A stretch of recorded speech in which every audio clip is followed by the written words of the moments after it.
Kalau pada dasarnya pajak nggak terlalu tinggi gitu ya. Tapi dengan ketentuan syarat pemanfaatannya dikembalikan lagi ke masyarakat secara tepat kayak gitu. Kalau naiknya 5% atau 2% mah nggak apa-apa gitu loh. Kalau naiknya tinggi ya mungkin ada demo gitu.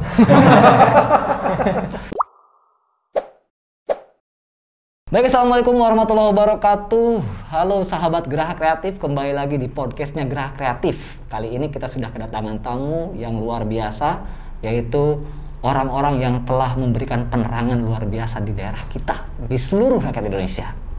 Nah, kali ini ada yang mewakili dari PT PLN Persero. Kemudian ada dari Dinas Provinsi ESDM. Kemudian ada juga perwakilan dari masyarakat. Selamat datang untuk bapak-bapak. Terima kasih sudah memenuhi undangan kami ke sini ya Pak ya. Oke, yang pertama ada Bapak Jimmy. Bapak Jimmy ini dari Dinas ESDM ya Pak ya. Iya Pak. Sebagai jabatan pengawas KTL atau PPNS. Kemudian ada Pak Dipta. Iya. Pak Dipta PLN Cikande sebagai asisten pelayanan pelanggan dan administrasi. Kemudian ada Bapak Andrian Sularso. Betul. Sebagai PLN ULP Cikande, jabatan pelayanan pelaksana K3L. Kemudian yang terakhir ada Bapak Kuntadi Adi Nugroho. Nah, beliau adalah perwakilan dari masyarakat yang akan ikut berbicara bersama kita di sini di podcast Gerak Kreatif. Baik, kita langsung saja kepada pembahasan awal. Tetapi sebelum kita melakukan pembahasan, alangkah baiknya kita minum dulu. Yuk.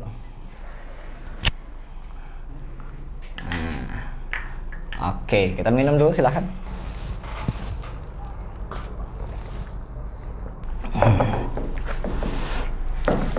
Baik, bapak-bapak, kali ini ada beberapa pertanyaan yang ingin saya utarakan karena ini merupakan mungkin mewakili pertanyaan-pertanyaan masyarakat yang dalam kondisi saat ini. Pertanyaan-pertanyaan Pak. Pertama Pak, yang pertama itu bagaimana nih PT PLN Rayon Cikande? Apa saja sih upaya-upaya penyesuaian yang dilakukan oleh MSDM? Maksudnya oleh PT PLN di tengah-tengah COVID yang berdampak pada pendapatan masyarakat ya Pak. Kemudian kan diperpanjang tuh program stimulusnya diperpanjang sampai bulan Maret. Nah, kira-kira bagaimana realisasi tahun lalu 2020? Kemudian bagaimana persiapan di tahun 2021 ini Pak? Silahkan Pak. Baik, terima kasih atas waktunya. Jadi untuk mendukung pemerintah dalam upaya membantu masyarakat dalam masa pandemi ini Pak, kita PT PLN Persero tidak hanya di Cikande tapi di seluruh Indonesia membantu masyarakat melalui program stimulus COVID-19 Pak. Jadi kita sudah mulai dari awal pandemi bulan Maret 2020, sudah hampir 1 tahun berjalan, kita menggratiskan Pak listrik 450 volt ampere untuk masyarakat dan diskon 50% tagihan pembayaran untuk daya 900 volt ampere tarif R1 yang bersubsidi. Nah, untuk di wilayah Cikande sendiri Pak, itu hampir 37.000 pelanggan Pak yang kita berikan bantuan stimulus COVID itu. Memang bantuan yang kita berikan tidak nampak seperti bantuan sembako dan segala macamnya, cuma kita membantu dari segi pembayaran Pak. Pembayaran yang dimana tadinya mungkin pelanggan 4,5 itu tiap bulan harus membayar, terus daya 900 juga begitu, yang subsidi juga harus membayar. Cuma dengan bantuan stimulus ini masyarakat yang 4,5 sama sekali tidak ada pembayaran Pak. Sama sekali tidak ada pembayaran, sedangkan yang 900 kita diskon 50%. Misal setiap bulan dia harus mengeluarkan 300.000, semenjak program stimulus ini cukup separuhnya 150.000 untuk bayar listrik. Nah, itu sudah berlangsung dari bulan Maret sampai akhir tahun kemarin sudah 37.000 tiap bulannya kita subsidi atau kita kasih bantuan stimulus COVID-19 itu. Dan di tahun 2021 ini program tersebut diperpanjang oleh pemerintah, Pak. Jadi tidak berhenti sampai akhir tahun, sampai bulan Maret nanti tetap gratis, cuma ada syarat dan ketentuannya yang untuk tahun ini, Pak. Kalau yang tahun lalu itu murni gratis, nggak ada sama sekali biaya. Namun per rekening Januari ini itu kita batasi pemakaian sampai 720 jam nyala, Pak. Jadi jam nyala maksimum tiap bulannya 720 jam nyala untuk yang 4,5 ataupun 900. Nah, ketika ada kelebihan di situ, ketika pelanggan memakai listriknya ternyata dalam sebulan lebih dari 720 jam nyala, itu yang akan kita tagihkan. Makanya kenapa ada beberapa pelanggan atau konsumen kita yang tadinya sama sekali gratis, kenapa kok tiba-tiba Januari muncul tagihan walaupun cuma sedikit, hanya 20.000 atau 15.000. Nah, itu kelebihan dari batas maksimal pemakaian yang diberikan, seperti itu, Pak. Ada mau tambahan, Pak? Cukup. Cukup ya. Nah, kemudian ini Pak, kondisinya yang terjadi konon katanya gitu ya, masyarakat merasa bahwa pembayaran saat ini lebih mahal ketimbang yang dulu yang tidak tersubsidi katanya. Itu keluhan masyarakat. Soalnya banyak keluhan dari masyarakat kan yang merasa bahwa pembayaran kali ini tuh lebih mahal, Pak. Yang tidak tersubsidi itu. Gimana tuh, Pak? Jadi memang di awal-awal masa pandemi itu, Pak, sempat viral tuh, Pak, PLN jadi istilahnya bulan-bulanan masyarakat. Karena kenapa pada masa pandemi seperti ini malah tagihan listrik membengkak. Sedangkan di sisi lain ada yang digratiskan. Sementara di satu sisi pelanggan yang tidak menerima bantuan stimulus tadi merasa tagihannya 2 kali lipat katanya untuk menutupi yang disubsidi ini. Jadi subsidi silang sistemnya gitu, Pak. Tapi itu sebenarnya salah, Pak. Jadi memang di masa pandemi ini kita tahu sendiri, Pak, dari aktivitas sekolah, aktivitas kerja kantoran yang tadinya kita mungkin di rumah hanya setelah pulang kerja atau kita full di rumah ketika weekend aja, tapi ketika di masa pandemi sudah mulai aktivitas work from home atau sekolah daring dari rumah, pembelajaran, itu secara otomatis masyarakat pemakaian listriknya akan bertambah, Pak. Yang tadinya mungkin tidak ada pembelajaran daring, harus menemani anak sekolah dari rumah, yang tadinya tidak WFH, tidak memakai komputer atau laptop dari rumah, harus menyalakan komputer atau laptop, seperti itu. Jadi memang itu murni pemakaian pelanggan atau masyarakat selama pandemi meningkat karena aktivitas yang tadinya di luar rumah jadi di rumah. Pemakaian listrik lebih tinggi. Yang namanya listrik kan istilahnya nggak kerasa, Pak. Kita pakai aja ya, tahu-tahu pas waktu bayar kok mahal sekali. Ini PLN menaikkan listrik ya gitu, Pak. Tapi itu bisa dicek, Pak, bisa dicek di tagihannya, dicocokkan di angka stand meter yang setiap bulan difoto oleh petugas kita kan, setiap bulan ngontrol tuh, ngecek untuk menerbitkan tagihan di bulan selanjutnya. Itu bisa disesuaikan ketika di angka tagihan listriknya itu lebih kecil dari angka yang sekarang. Misal kita bayar listrik nih tanggal 5, kita lihat di struk kan pasti ada stand yang dicatat petugas terakhir berapa, terus kita bandingkan dengan stand yang saat ini di rumah. Kalau misal stand yang saat ini di rumah itu lebih besar dari yang di rekening, berarti sudah benar, Pak. Jadi memang ada pemakaian kan. Seperti itu. Baik tuh, kita kembali ke Pak Kun tadi nih. Pak Kun tadi sebagai masyarakat gimana nih tanggapannya mengenai yang tadi disampaikan oleh Pak Adrian ya? Oh, Pak Dipta ya, Pak Dipta ya. Ya, terima kasih ini atas waktunya saya bisa duduk bareng di sini di Geraha Kreatif ya, dengan Pak Jimmy, dengan selaku DSDM, Pak Dipta, Pak Larso dari PLN, sedikit menyampaikan sifat masyarakat itu kritis, Pak. Betul. Ya, jadi saya menyampaikan aspirasi ya, bersifat menyampaikan aspirasi. Dari penyampaian Pak Dipta memang benar, itu banyak hoax beredar, tadi sudah dijelaskan memang itu betul gitu ya.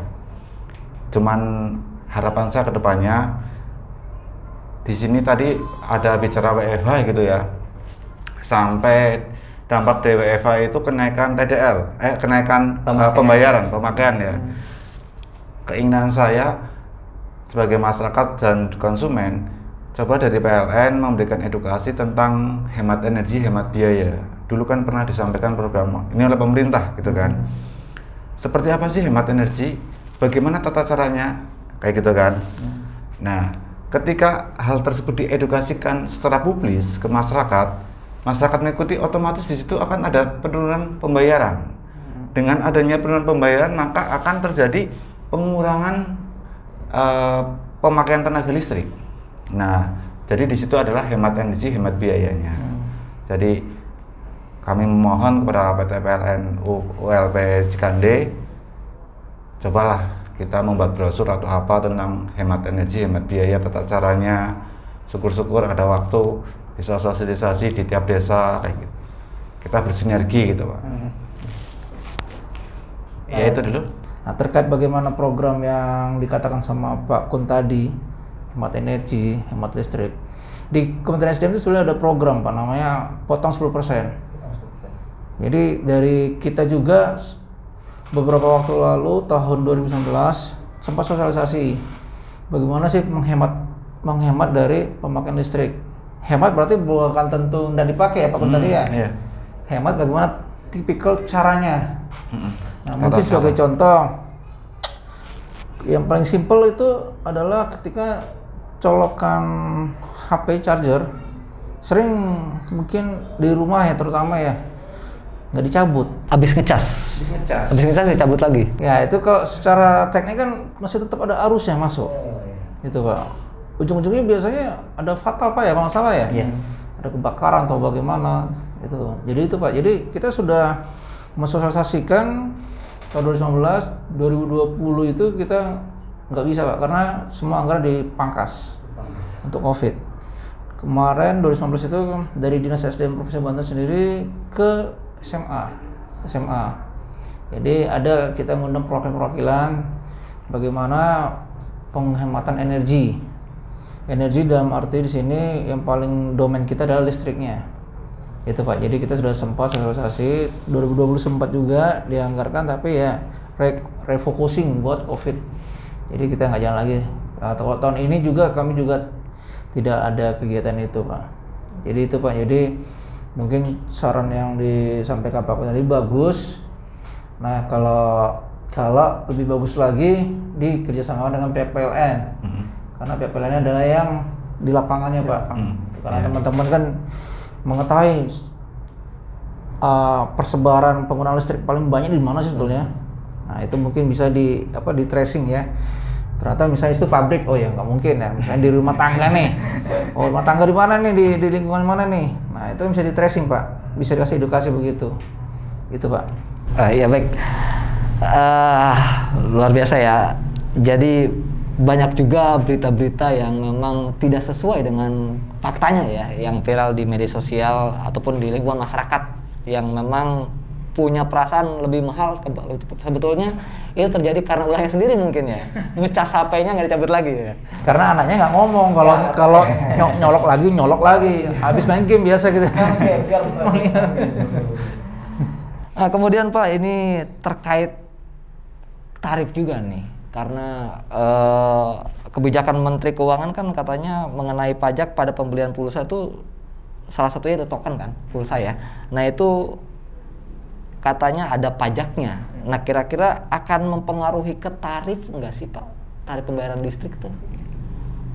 Kalau untuk tarif dasar listrik Pak ya, kita sampaikan bahwa tarif dasar listrik itu mulai tahun 2016 tuh tidak ada kenaikan Pak.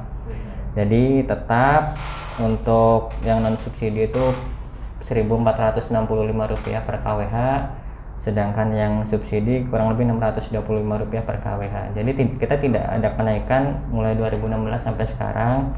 Nah untuk mengenai yang dari Kementerian Keuangan tersebut, kita sampai saat ini masih menunggu instruksi pusat Pak.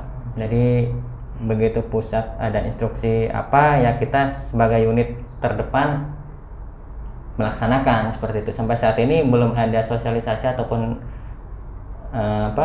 instruksi apapun terkait masalah pajak tersebut. Kita masih menunggu instruksi dari PLN pusat seperti itu, Pak. Tapi kira-kira akan ada kenaikan nggak kayaknya itu mengenai pajak ya? Gimana tuh? Ya, seperti yang saya sampaikan tadi, Pak, karena kita unit terdepan nih, PLN Cikande itu istilahnya garda paling depan lah, yang langsung melayani pelanggan. Nah, apapun nantinya keputusan dari PLN pusat terkait pajak tersebut ya kita ikuti, kita melaksanakan seperti itu. unit pelaksanaan. Harapan kita sih nggak naik, Pak. Iya. Harapannya nggak naik, itu betul semua. Kayaknya semua masyarakat berharap tidak naik. Pajak ya. Mungkin kan berita terbaru kan usulan dari Kementerian Keuangan tentang potongan yang nakes itu kan nggak jadi. Nah, semoga juga ini banyak kontranya masyarakat, nggak jadi juga ini PLN. Kalau jadi repot ya, repot masyarakat. Iya, teman-teman PLN juga masyarakat. Iya, betul. Punya listrik juga di rumah ya? Punya, iya. Kecuali ada Kita juga potongan. konsumen. Kecuali ada potongan dari pribadi. Buat akuntan sendiri nih Pak, Bapak merasa kesulitan buat bayar itu kan? Ketika memang apalagi nanti ketika ada pajaknya nih, gimana tuh Pak?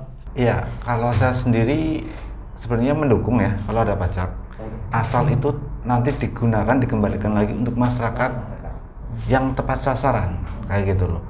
Kalau pada dasarnya pajak nggak terlalu tinggi gitu ya, tapi dengan ketentuan syarat pemanfaatannya dikembalikan lagi ke masyarakat secara tepat, kayak gitu. Kalau naiknya 5% atau 2% mah nggak apa-apa gitu loh. Kalau naiknya tinggi ya mungkin ada demo gitu. Jangan dulu demo. Ini lagi COVID begini nih. Ya, kayak dulu Pak Kum tadi ya, yang ada biaya meterai. Iya, gimana? Nah, kalau saya biaya meterai dulu ya, yang sempat heboh itu kan, sama PLN akhirnya dikurangi, apa di-cut atau tidak ada biaya meterai ya, kalau salah ya Pak ya? Jadi kalau secara tagihan memang nggak muncul di situ, Pak. Cuma sebenarnya sudah include. Kita di dalam tagihan yang kita bayarkan itu sudah include biaya materai seperti itu. Cuma nggak ditampilkan Lagi. Iya. Ya, kalau dulu ditampilkan Pak ya. Makanya itu yang rame. Nah Pak, ini kan kita sekarang nih ada produk nih Pak. Ini produknya Geraha Kreatif. Namanya telur puyuh produk Jawilan. Ini khusus, ini dibuat oleh orang-orang Jawilan. Bukan dibuat telurnya ya, telur dari puyuhnya. Maksudnya dikemas oleh orang-orang Jawilan, diproduksi oleh orang Jawilan. Nah nanti buat para sahabat Geraha Kreatif juga, jika ingin telur puyuh datang ke sini. Buat bapak-bapak juga boleh. Nanti kita kasih buat bapak-bapak telur puyuh gratis. Sementara ini masih gratis. Geraha Kreatif menggratiskan dulu Pak. Jadi beberapa kali ini Geraha Kreatif menggratiskan dulu telur puyuh. Sebelum kita memang itu menjadi hasil dari peternakan, ya gitu. Kita sumbangkan dulu buat masyarakat di Jawilan terutama. Jadi ini produknya yang mengeluarkan adalah Geraha Kreatif. Ya. Ini produk UMKM, produk UMKM-nya Geraha. bukan burung puyuhnya, bukan. Burung puyuhnya kita kemas menjadi produk. Gitu. Makanya saya kaget kalau Geraha Kreatif ngeluarin, oh hebat ini, berarti saya mau ajak Bapak ke rumah saya, dapat telur gitu. Iya. Baik, kita lanjut lagi nih. Sekarang kita kembali ke mengenai penerangan umum nih Pak, untuk tempat-tempat ibadah seperti jalan tempat ibadah atau penerangan jalan ya. Nah di sini kan ada informasi bahwa untuk tempat ibadah nanti akan ada gratis Pak. Apa gimana tuh Pak? Jadi selama pandemi ini Pak, yang gratis itu adalah tarif rumah tangga yang bersubsidi atau R1 4,5 dan R1 900, tarif bisnis atau UMKM usaha kecil menengah dari B1 4,5 sampai B1 10.600, terus tarif industri kecil juga Pak. Jadi untuk tarif sosial kan kalau tempat-tempat ibadah masuk sosial itu masih normal Pak. Jadi nggak ada potongan diskon, belum ada program stimulus COVID ini. Kebetulan saya tinggal di Serang Pak. Jadi teman-teman mendirikan musola Pak. Musola ini di perumahan baru. Kemudian mengajukan dia ke developer. Developer mengajukan ke yang Rayon Serang ya. Nah ternyata keluarlah surat untuk tagihannya. Kemudian kami baca kok LT. Nah di situ ternyata nama orang si developernya. Karena teman-teman tahu saya di SDM, minta tolong nih kok bisa LT nih. Oke, saya cross check. Dasarnya LT bagaimana? Nah ternyata benar kata Pak Kun tadi, ketidaktahuan teman-teman dan ketidakterbukaan informasi itu bahwa si developer ini akan menggunakan sambungan baru untuk musola gitu. Nah, itu tidak ada informasi pertama ya, jadi dia dianggapnya ya kalau LT itu nggak salah untuk temporary ya, kalau nggak salah apa ya, proyek Pak, temporary, padahal itu untuk musola tuh nanti ini, walaupun musolanya temporary ketika mestinya jadi. Nah tapi kan sambil berjalan kan kalau hitungan masjid mungkin baru tahun depan jadi. Nah sedang kalau LT kan nggak tahu berapa tarifnya, saya juga belum baca waktu itu. Akhirnya saya coba menjembatani teman-teman kebetulan Pak Habib kalau nggak salah ya, yang di Serang. Saya kontak langsung sama beliaunya. Ya nanti kalau ternyata ya itu informasinya. Nah nanti ketika mau dipasang, sebelum dipasang itu dengan LT, tunjukin surat dari DKM-nya atau mau tahu RT RW. Jadi ada surat resmi bahwa itu memang buat musola. Biar akan dirubah LT jadi S. Jadi S ya. Mungkin tuh Pak Kun tadi. Jadi mungkin ya solusinya ya pengalaman saya pribadi ya seperti begitu Pak Kun tadi. Jadi nanti mungkin teman-teman dari ya wilayah Jawiran ini ya kalau memang ada pengurus DKM atau apapun itu mungkin bisa diajukan gitu Pak. Tapi tergantung dari PLN juga. PLN mau tidak gitu kan memenuhinya itu.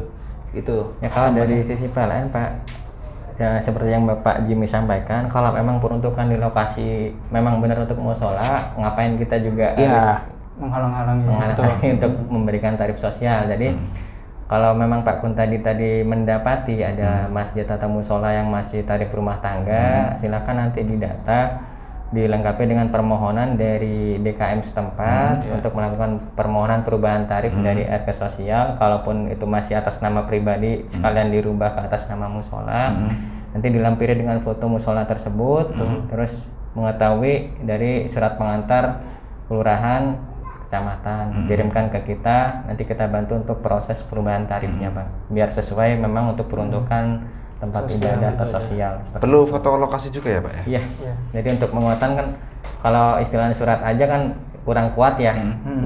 Kalau sudah ada lampiran foto kan udah sesuai, bisa kita proses Pak. Oke. Biar tepat sasaran Pak. Iya. SLTS-nya. Ya.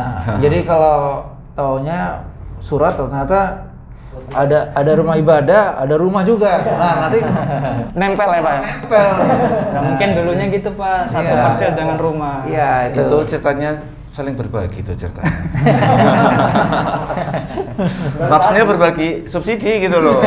Itu tidak boleh. Makanya ya saya sering memberikan edukasi ke masyarakat. Ya semampu saya, sepengetahuan saya. Itu tolong sih, itu tarif sosial jangan dipakai di rumah. Ya. Nanti kualat gitu loh. Ya, betul. Nanti kualat. Kalau kayak tarif B, saya beberapa kali komunikasi dengan PLN ya, baik dari ULP, dari tingkat kabupaten maupun UIT gitu ya. Ya komunikasi bagus, saya cuma kepinginnya itu gitu loh.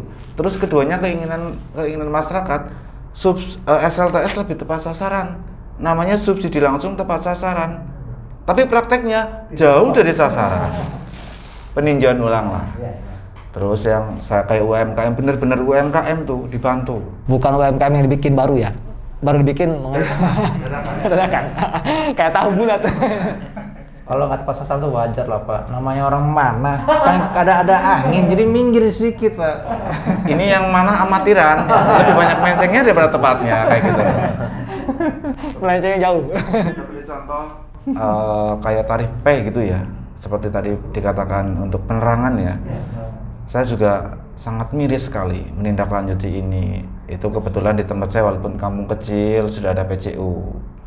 Saya juga ingin menyarankan kepada tingkat desa ya, coba sih dibuatkan di DD anggaran tentang PJL, penerangan jalan lingkungan. Tapi yang jadi polemik apa? orang taunya PJL, PJU itu ke PLN. Nah, itu yang sering salah itu, Pak. Iya, itu kan urusan di sub tuh. Iya. Di subnya lagi tidur, ya. PL-nya lagi dikomplain. Nah, itu perlu diedukasi. Seperti itu loh. Ya PL-nya mati, PJU-nya mati, saya nggak bakal telepon ke PLN, teleponnya ke di sub. Iya, betul, Pak. Seperti itu, Pak. Jadi masalah tenaga listrik kan, yang saya khawatirkan kayak gini, banyak orang yang tidak paham, tapi menjelaskan. Nah, itu yang menimbulkan rancu. Timbulnya apa? Hoax. Betul. Makanya saya kadang-kadang ingin gimana ya biar masyarakat selaku konsumen dekat dengan PLN. Benar saya. Apa yang bisa saya lakukan gitu loh. Kalau perlu duduk bareng, panggil semua RT nih. Yuk, kita membuat tim edukasi. Seperti itu loh. Masanya apa? Maaf ya kalau kita bicara sekarang, kalau saya lihat saya amati untuk ULPCK ini bagus. Untuk daya R1450 wajib datang. Saya bagus, saya apresiasi. Tapi kebanyakan pemberi kebijakannya yang kurang tepat. Kayak gitu. Jadi ya, ayolah kita duduk bareng, masalah-masalah di masyarakat yang konsumen itu tolong dibantu diatasi. Harapan saya nanti dengan adanya bantuan stimulus COVID mendongkrak, setidaknya membantu tingkat pelaku UMKM. Kayak gitu. Banyak sekali saya lihat warung-warung tarifnya masih R. Pak, boro-boro buat untung Pak habis buat listrik. Kan bingung jawabnya saya. Atau saya jadi beli rokok aja. Kadang-kadang sambil ngobrol, mencari apa sih sebenarnya masyarakat keluhkan. Kayak gitu loh. Ternyata ya ujung-ujungnya listrik. Makanya saya gencar sekali tentang penyampaian hemat energi. Seperti contoh tegangan drop, maaf ya Pak ya, dengan infrastruktur gitu kan. Itu juga mempengaruhi pembayaran yang mahal tegangan drop. Terus masalah BWP, beban waktu puncak, gitu kan. Itu juga harus disosialisasikan jam 5 sampai jam 11. Seperti itu. Tentang instalasi kabelnya, kabel serabutnya luar biasa. Berikutnya tentang tata cara pemakaian. TV pakai remote, terusan nyalainnya, terusan untuk Magicom pakai air yang sudah hangat. Pompa air menggunakan water torrent. Itu kan salah satu kiat-kiatnya. Iya. Coba sih diedukasi. Sampai dulu saya pernah membuat makalah seperti itu, saya sampaikan ke UID dengan Pak Manto waktu itu. Karena Pak, kalau seperti ini mah energinya boros ini. Kapan Indonesia akan berhemat gitu loh? Khawatirnya akan kekurangan.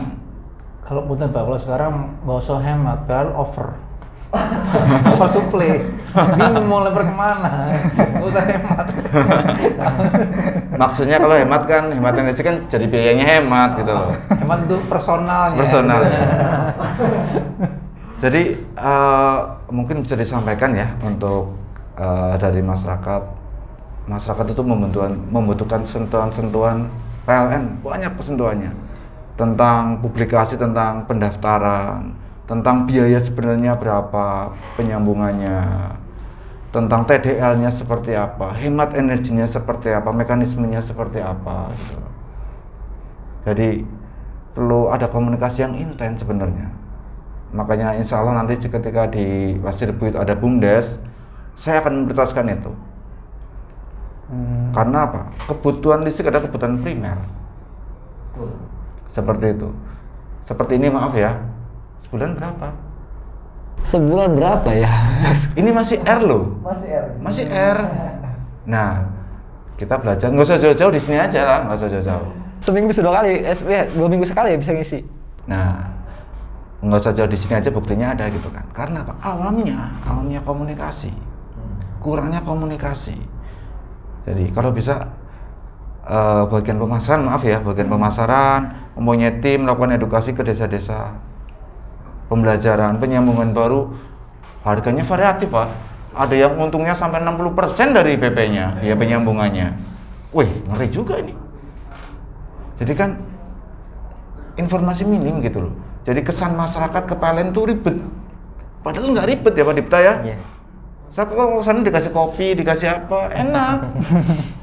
Kalau ada itu Pak. Kalau ada. Berarti gini aja Pak. Berarti Pak Kun tadi lah corongnya PLN Kan dia kan membantu teman-teman, Pak. Ya amin Pak. Dutanya dari Jadi ambasadornya. elektrinism ya. Untuk dari sini. Tinggal nyebutin aja honornya berapa. Elektrinizen dan elektromen. Saya senang jadi masyarakat pengamat ketenaga listrikan karena masih banyak yang awam. Seperti contoh kayak pemadaman, kebetulan Pak Larso ya. Betul, Pak. Iya, kayak pemadaman. Saya sering membagi ini loh nomor yang tag-nya loh. Jadi langsung ke sini aja kalau ada gangguan. Kalau ada gangguan ya. Jangan sibuknya ke saya gitu loh. Atau saya nge-share kemana-mana. Kalau perlu dipajang tuh di balai desa. Seperti itu. Iya. Jadi biar ada komunikasi cepat. Seperti contoh kabel HL nyala. Pada teriak-teriak. Kamu teriak sini kebakaran. Ya kan? Dan nanti saya minta tolong dari Pak Larso menjelaskan tentang K3-nya Pak. Betul. Gitu kan. Berarti Pak Larso nanti setelah ini Pak tolong pesenin kaos buat Pak Kun tadi. Saya bukan orang PLN, jadi nggak usah nyebutin. Iya. Ini baca nih kan. Nah, ini belakang tuh kontak Larso kan gitu. Ada CP-nya. Ada CP-nya udah. Jadi nggak perlu dijelaskan. Jadi kalau nih baca nih, saya bukan orang PLN ini. Kalau di PLN memang saya di lead lembaga inspeksi teknik gitu di penerbitan SLO. Cuman saya lebih nyaman menggunakan kata-kata konsumen. Kayak gitu. Karena apa? Free, bebas menyampaikan pendapat. Kalau saya mengatasnamakan suatu lembaga dan sebagainya, kayaknya bukan. Enak menggunakan kata konsumen gitu. Ya maaf ya, jarang sekali konsumen yang paham gitu loh. Jadi saya perwakilannya gitu, mewakili gitu. Nah tadi Pak, mengenai yang disebutkan Pak Kun tadi mengenai memasang listrik itu bervariatif ya Pak harganya. Nah itu bagaimana dari pihak PLN sendiri tanggapannya? Apakah itu memang kan ada tarifnya? Apakah itu oknum atau bagaimana tuh Pak? Jadi gini Pak, untuk tarif biaya penyambungan sendiri itu secara nasional sama kita Pak, nggak ada perbedaan. Cuma adanya perbedaan tarif tadi karena ulah oknum. Jadi kasarannya itu calo lah kita sebut, calo untuk pasang baru atau tambah daya ke PLN. Mungkin masyarakat awam yang seperti Pak Kun tadi kan banyak yang tidak paham nih, berapa sih sebenarnya biaya pasang baru daya sekian. Nah, sekarang kan kita sudah ada media komunikasi dari mana-mana Pak ya, dari Instagram atau dari yang terbaru dari aplikasi yang dibuat PLN Mobile itu sendiri, kita sudah bisa mengakses sebenarnya. Nah masalahnya Pak, kondisinya kan masyarakat kan masih awam teknologi. Apa kira-kira cara-cara yang memang bisa terjun langsung ke masyarakat gitu? Nah itu yang kayaknya dibutuhkan oleh. Sebenarnya kami dari PLN sendiri juga rindu sebenarnya Pak, pengen sosialisasi ke masyarakat. Cuma kita terbentur dengan kondisi pandemi seperti saat ini. Kita terbentuk dengan aturan institusi yang membatasi pergerakan masif kepada masyarakat. Nah, makanya kenapa kita maksimalkan penggunaan media sosial, Instagram, PLN Mobile, terus call center 123 itu. Jadi yang mudahnya mungkin Instagram nggak semua masyarakat, terutama di pedesaan yang punya medsos gitu ya, mungkin bisa aksesnya ke call center 123. Kan sekarang hampir semua masyarakat sudah punya handphone Pak, dari yang dewasa ataupun yang anak-anak juga pegangannya udah HP sekarang kan.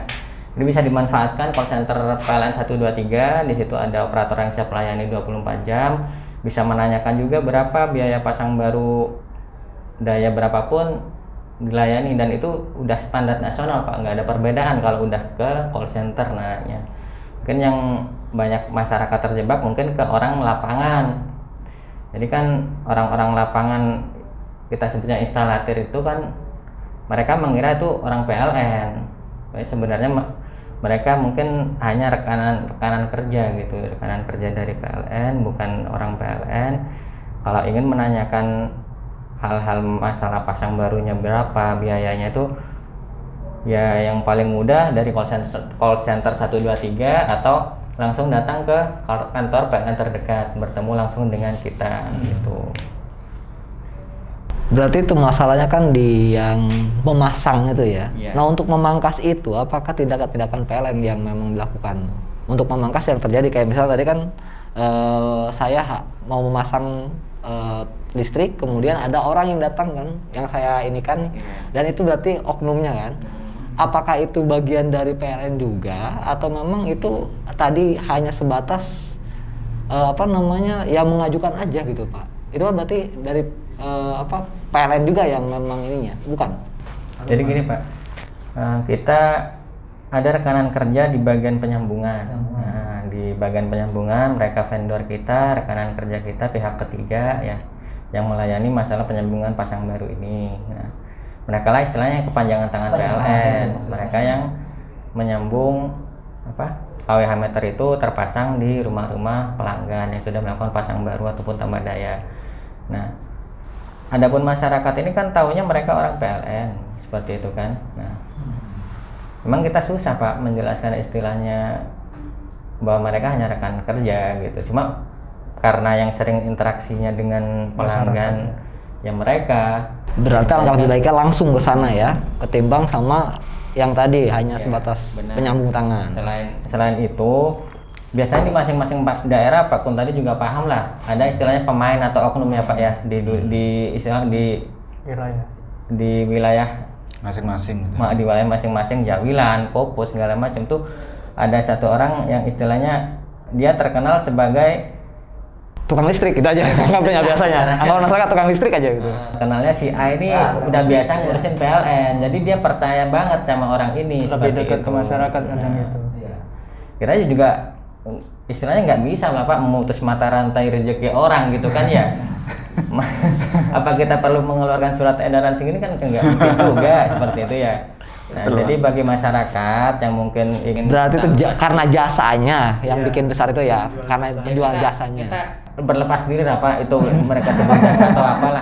Yang penting biaya penyambungan PLN itu sudah jelas, sudah pasti, bisa dicek langsung di website PLN, bisa bertanya ke call center, atau yang paling enak datang langsung ke kantor. Bisa disebutkan di sini Pak, berapa kira-kira pemasangan harganya? Tergantung dayanya. Oh, tergantung dayanya. Pak, jadi masing-masing daya beda.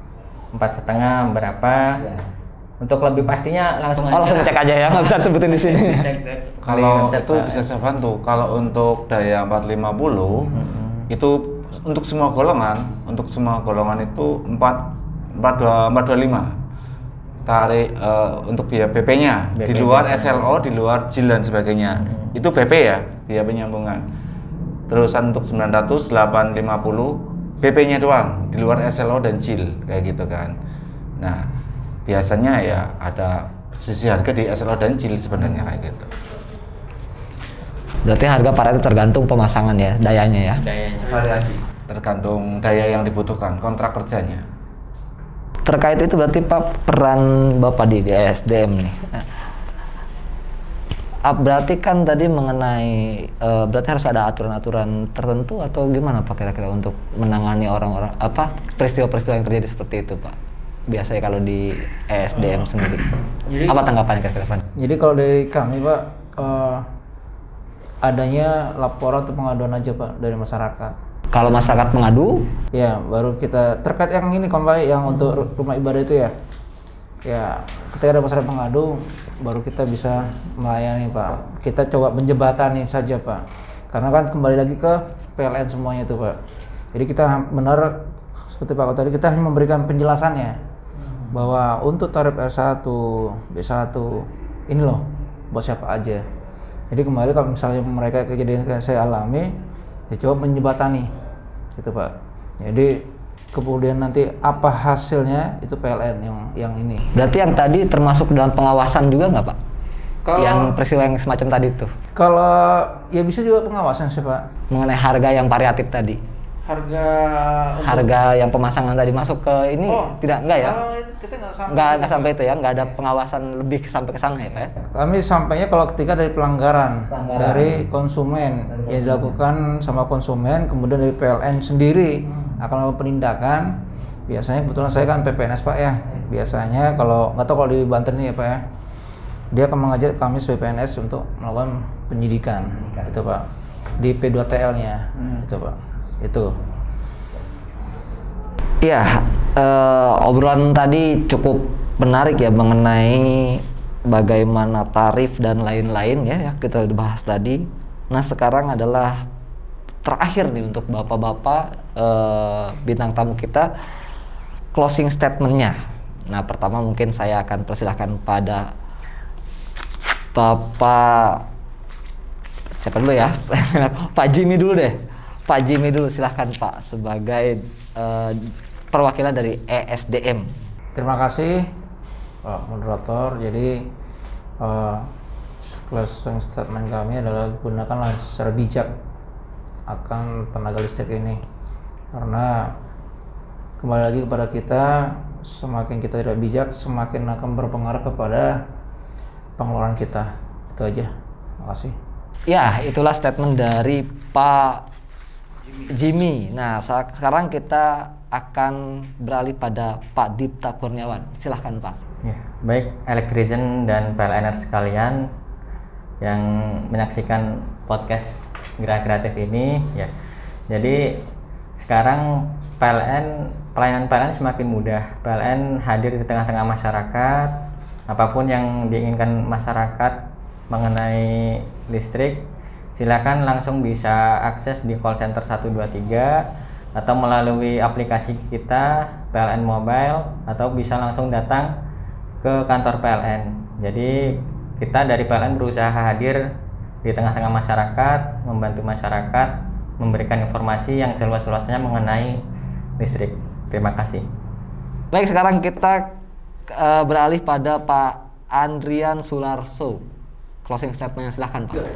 Ya, terima kasih sudah diundang dalam podcast Geraha Kreatif. Pesan kami mewakili PLN khususnya dari K3, selalu berhati-hati ketika memanfaatkan listrik, karena listrik itu bisa jadi teman kita, namun juga bisa jadi bahaya ketika kita tidak bisa mengendalikannya. Itu aja dari saya. Terima kasih. Sekarang kita closing statementnya dari Pak Kuntadi Adinugroho sebagai masyarakat. Apa nih kira-kira yang bisa disampaikan Pak? Harapan saya sebagai masyarakat dan sebagai konsumen listrik mengharapkan peran serta aktif dari PLN maupun ESDM dalam melakukan edukasi ke masyarakat. Perlu ditingkatkan agar penggunaan listrik lebih bijak ke depannya untuk menghemat energi, hemat biaya. Terima kasih. Ya, itulah closing statement dari keempat narasumber kita. Jadi, hemat daya listrik. Mantap. Selalu jaga kesehatan di tengah COVID-19. Terima kasih. Assalamualaikum warahmatullahi wabarakatuh. Baik, sebelumnya Assalamualaikum warahmatullahi wabarakatuh.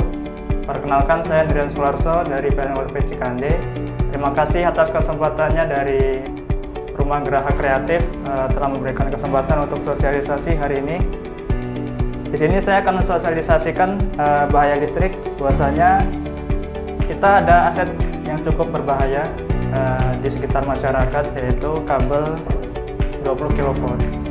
Saking gedenya tegangan ini ada induksi.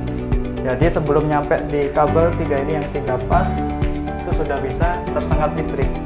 Jadi harapannya masyarakat ketika beraktivitas di sekitar kabel kita ini 3 ini, kabel SUTM kita ini, menjaga jarak 2,5 meter minimal. Lebih baik lebih bagus, karena itu tadi sebelum nyampe di kabel sudah bisa tersengat listrik.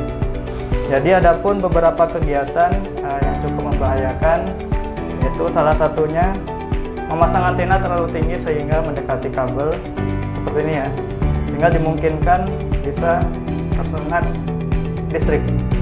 Kemudian pohon yang menjulang tinggi sehingga mendekati kabel kita yang SUTM tadi itu, ini juga bisa mengakibatkan padam.